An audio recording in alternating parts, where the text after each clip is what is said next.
बिस्मिल्लाहिर्रहमानिर्रहीम। मैं डॉक्टर गज़नफ़र अर्ज़ कर रहा हूँ। आज एक बहुत ही कॉमन टॉपिक पाकिस्तान में एकदम थैलेसीमिया के केसेस बढ़ते जा रहे हैं। अब तो तकरीबन हर चौथी पांचवी फैमिली में एक आध केस मिल जाता है हमें। एक्चुअली थैलेसीमिया दो किस्म का है तो तीन, लेकिन ज़्यादा कॉमन दो है। एक माइनर है और एक मेजर है।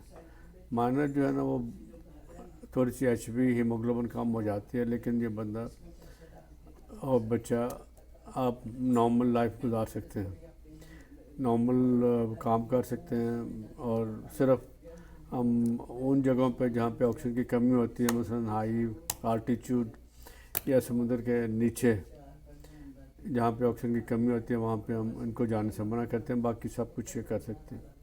अब प्रॉब्लम यह है कि अगर एक आदमी जिसको थैलेसीमिया माइनर है, वो थैलेसीमिया माइनर के साथ शादी करता है, तो जो बच्चे पैदा होंगे उनमें से बहुत चांस ये है कि थैलेसीमिया मेजर के बच्चे हों। अब ये थैलेसीमिया मेजर जो है, ये बच्चों में छोटी उम्र से ही, जब फीटल हीमोग्लोबिन जो पैदाइश के वक्त होती है ख़त्म हो जाए, तो उसके बाद इनके ब्लड जो है वो टूटना फूटना शुरू हो जाता है। तकरीबन 4 से 6 महीने की उम्र में पता चल जाता है कि बच्चा जो है, इसकी नई हीमोग्लोबिन जो बन रही है वो सही नहीं बन रही। उस वक्त जब टेस्ट होते हैं बच्चे के 6 और 7 महीने के बाद, तो फिर पता चल जाता है कि बच्चे को थैलेसीमिया डिजीज़ है, मेजर थैलेसीमिया। तो इन बच्चों को सारी उम्र फिर ब्लड लगाना पड़ता है। ज़्यादा ब्लड लगाने से बॉडी में रिएक्शन आना शुरू हो जाता है, फिर आयरन बहुत ज़्यादा हो जाता है। आयरन जो है वो सारे प्रॉब्लम्स कर देता है, हार्ट को भी, लंग्स को भी, लिवर को भी, एंडोक्रीन्स को भी और ब्रेन पे भी ऐसा करता है।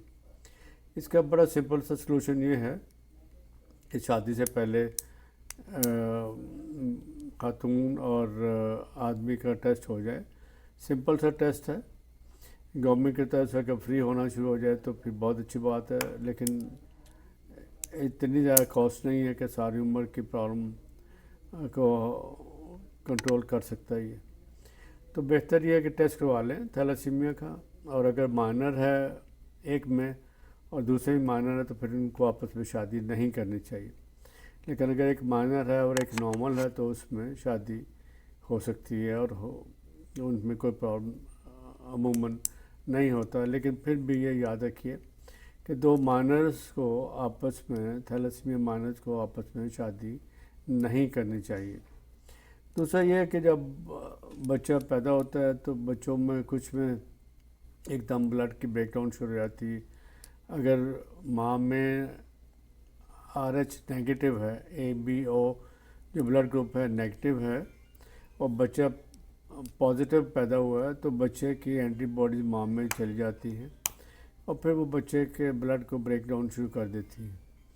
तो इन बच्चों को हमें प्रॉब्लम होती है, स्पेशली अगर पहला बच्चा है तो फिर शायद इतनी ज़्यादा प्रॉब्लम ना हो। और अगर माँ ने टीका लगवा लिया है बच्चे की एंटीबॉडीज़ को रोकने के लिए, तो फिर अगले बच्चे को भी प्रॉब्लम नहीं होगी। लेकिन अगर वो टीका नहीं लगा, तो जो सेकंड बेबी और थर्ड बेबी थे उनमें ब्लड के सेल टूट फूट जाते हैं और जॉन्डिस एकदम बढ़ जाती है इन बच्चों में, और इन बच्चों को ट्रांसफ्यूजन करनी पड़ती है। तो RH इनकम्पैटिबिलिटी हम बोलते हैं इसको। लेकिन ABO टेस्ट जो है वो माँ का पैदाइश से पहले हो जाए, अगर नेगेटिव है तो फिर हमें उसको टीका लगाना पड़ेगा। अगर बच्चे को पॉजिटिव ग्रुप है, माँ का नेगेटिव है, बच्चे का पॉजिटिव, तो माँ को वो टीका मिल जाता है आम, और वो माँ को लगवा लेना चाहिए। अब 2-3 छोटी छोटी प्रॉब्लम्स और हैं। मसलन एक प्रॉब्लम जिसको हम हर्पीज़ कहते हैं। हर्पीज़ अगर माँ में हो, स्पेशली जेनिटल एरियाज़ में, तो बच्चा अगर नॉर्मल डिलीवरी से पैदा हुआ है तो वो भी एक्सपोज हो जाता है, उसको हर्पीज़ लग जाती, बहुत ज़्यादा चांसेस होते हैं। स्किन की प्रॉब्लम हो जाती है, आइस में इन्फेक्शन, मुंह के अंदर इन्फेक्शन, लेकिन वो हमें इतनी ज़्यादा तंग नहीं करती जितनी अगर बच्चे को ब्रेन की इन्फेक्शन हो जाती, तो वो ब्रेन डैमेज भी कर सकती है। इसको हर्पीज़ एन्सेफेलाइटिस कहते हैं। अगर हमें पता है कि माँ को हर्पीज़ है, तो हम माँ को ये एडवाइस करते हैं कि जी आप नॉर्मल डिलीवरी की बजाय सिजेरियन सेक्शन से بچے کو پیدا کروا لیں تو اس طرح یہ چانسز کم ہو جاتے ہیں۔ اسی طرح ایک دو اور پرابلم ہے، سی ایم وی ہے جو کہ ماؤں میں پاکستان میں بھی کافی کامن ہے اور ڈائگنوز بھی ہو جاتی ہے۔ اگر یہ ڈائگنوز نہیں ہوتی اور بچہ ایکسپوز ہو جاتا ہے تو اس کا برتھ ویٹ کم ہوگا، اس کے آئز کی اور برین کی پرابلمس ہو جاتی ہے، اس کے پٹیکیائی بن جاتے ہیں۔ پٹیکیائی ہوتا ہے کہ یہ چھوٹے چھوٹے ریڈ سپاٹس باڈی کے، اس میں خون کی کمی ہو جاتی، پھر دورے بھی پڑ سکتے ہیں اور انٹلیکچوئل یہ بچے ویک ہوتے ہیں۔ اس طرح روبیلا کی بات ہم پہلے کر چکے ہیں، اس ٹاکسوپلازما بھی سائٹومیگالس کی طرح ہی کی پرابلم ہے اور اس سے بھی اکثر بچوں کے برین پہ اور آنکھوں پہ اثر ہو جاتی ہے۔ تو یہ ٹیسٹ ہیں جو کہ اچھے ڈاکٹرز، جو لیڈیز کے ڈاکٹر پریگننسی میں جب آپ ڈاکٹر کے پاس جاتے ہیں یہ ٹیسٹ اور چیک اپ کر لیں تو یہ بچے جو ہیں ہمارے کافی ساری پرابلم سے بچ سکتے ہیں۔ نیکسٹ ٹائم ہم بچوں میں جو پرابلم ہو سکتی ہے پیدائش پہ، جو ہم ڈائگنوز کر سکتے ہیں اور پھر ٹریٹ بھی کر سکتے ہیں، ان میں ایک میں آج بھی بات کر دوں، یہ ہے تھائرائڈ کی پرابلم۔ تھائرائڈ جو ہے یہ تھائروکسین بناتا ہے جو کہ باڈی کی گروتھ اور برین کی گروتھ کو بہت ہیلپ کرتا ہے۔ ہمیں اگر پتہ چل جاتا ہے کہ بچے میں تھائروکسین کی کمی ہے اور اس کو ہم ریپلیس نہیں کرتے تو یہ بچے ساری عمر کے لیے مینٹلی ڈیفیشینٹ ہو جاتے ہیں، اور بڑی سمپل سی میڈیسن ہے، تھائروکسین اویلیبل ہے۔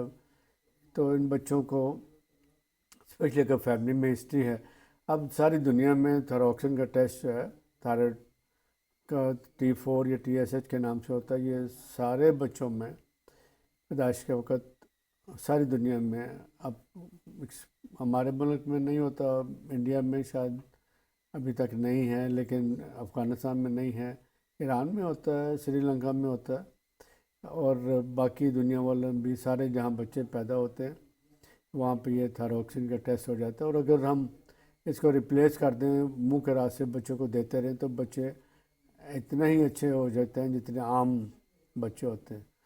آج کا بس اتنا ہی، باقی پھر ہم نیکسٹ ویک باقی کور کریں گے، اور جو چھوٹے چھوٹے پرابلم بچوں میں ہو جاتے ہیں پیدائش کے وقت ان کی ہم باتیں کریں گے۔ شکریہ، خدا حافظ۔